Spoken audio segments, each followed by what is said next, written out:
السلام علیکم ورحمۃ اللہ وبرکاتہ۔ سورہ صف۔ بسم اللہ والصلاة والسلام علی رسول اللہ صلی اللہ علیہ وسلم۔ رب اشرح لی صدری ویسر لی امری واحلل عقدۃ من لسانی یفقہوا قولی۔ اعوذ باللہ من الشیطان الرجیم، بسم اللہ الرحمن الرحیم۔ سبح للہ ما فی السماوات وما فی الارض وهو العزیز الحکیم۔ یا ایہا الذین آمنوا لم تقولون ما لا تفعلون کبر مقتا عند اللہ ان تقولوا ما لا تفعلون۔ سورہ صف مدنی صورت ہے۔ سورہ تغابن کے بعد نازل ہوئی۔ ترتیب تلاوت میں 61 نمبر کی ہے اور نزول میں 109 نمبر ہے اس سورت مبارکہ۔ اس کا موضوع مسلمانوں کو ایمان اور اخلاص اختیار کرنے اور اللہ کی راہ میں جان لڑانے پر ابھارنا ہے۔ اس کا موضوع مسلمانوں کو ایمان میں اخلاص اختیار کرنے اور اللہ کی راہ میں جان لڑانے پر ابھارنا ہے۔ 3 قسم کے لوگ مخاطب ہیں: ضعیف الایمان مومن، نمبر 2 مخلص اہل ایمان، اور تیسرے منافقین۔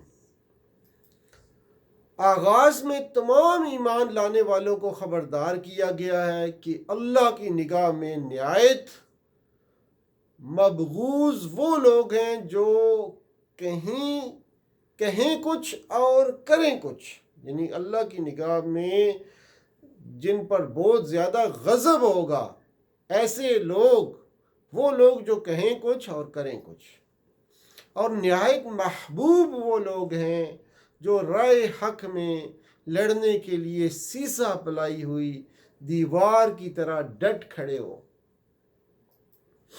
آیت نمبر 5 سے 7 تک امت محمد صلی اللہ علیہ وآلہ وسلم کو خبردار کیا گیا کہ اپنے رسول اور اپنے دین کے ساتھ تمہاری روش وہ نہ ہونی چاہیے جو موسیٰ علیہ السلام کے ساتھ بنی اسرائیل نے اختیار کی۔ آیت نمبر 8 اور 9 میں چیلنج کے ساتھ یہ اعلان کیا گیا کہ یہود و نصارہ سے ساز باز رکھنے والے منافقین اللہ کی اس نور کو بجھانے کی چاہے کتنی کوشش کر لیں، یہ پوری آب و تاب کے ساتھ دنیا میں پھیل کر رہے گا، اور مشرکین جو خواہ کتنا ہی ناگوار ہو، رسول برحق کا لایا ہوا دین ہر دوسرے دین پر غالب آ کر رہے گا۔ آیت نمبر 10 سے 13 میں اہل ایمان کو بتایا گیا ہے کہ دنیا اور آخرت میں کامیابی کا راستہ صرف ایک ہی ہے، اور وہ یہ کہ اللہ اور اس کے رسول پر سچے دل سے ایمان لاؤ، اللہ کی راہ میں جان و مال سے جہاد کرو۔ اس کا انعام دنیا اور آخرت دونوں میں تمہیں اس طرح ملے گا کہ دنیا میں اللہ کی تائید اور نصرت اور فتح و کامیابی حاصل ہوگی، آخرت میں اللہ کے عذاب سے نجات، گناہوں کی مغفرت اور ہمیشہ کے لیے جنت کا حصول ہوگا آخرت میں۔ آخری آیت میں اہل ایمان کو تلقین کی گئی ہے کہ جس طرح عیسیٰ علیہ السلام کے حواریوں نے اللہ کی راہ میں ان کا ساتھ دیا تھا، اسی طرح اہل ایمان بھی انصار اللہ بنے تاکہ انہیں وہ ساری کامیابیاں ملیں جو اس سے پہلے اہل ایمان کو ملی۔